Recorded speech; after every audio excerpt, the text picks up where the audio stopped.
সুরদা ভাই তো বাজারও গেছে এখন চাওয়ার লাগে একটা সারপ্রাইজ আনবো কিতা আছে লাগবো কিতা আছে লাগবো কিতা আছে লাগবো কিতা আছে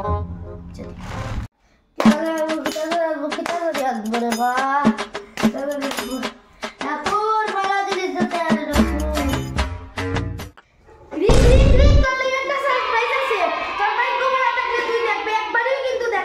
তোর বাইক গোবলা থাকলে তুই দেখতে পারবে তোর লাগি একটা সারপ্রাইজ আছে কিতা কিতা কিতা আছো তোর লাগি একটা সারপ্রাইজ আছে তোর বাইক গোবলা থাকলে তুই দেখতে পারবি একটা দেখাই যারা দেখাই মু একটু দেখাতে দাইলে দেখাইতাম না তুই যে বেশি বারবার করছিস দেখাইতাম না তোর লাগি একটা সারপ্রাইজ আছে তোর বাইক গোবলা থাকলে তুই দেখতে পারবে একবারই দেখাইবো দ্বিতীয়বার দেখাইতাম না কসম খা একবারই দেখাই আচ্ছা তুই তাড়াতাড়ি দেখা দেখাইবো তুই দেখিস না তুই দেখিস না লই ভাই পুরো আউট मेरे को तो ऐसा धक धक हो रहा है मेरे को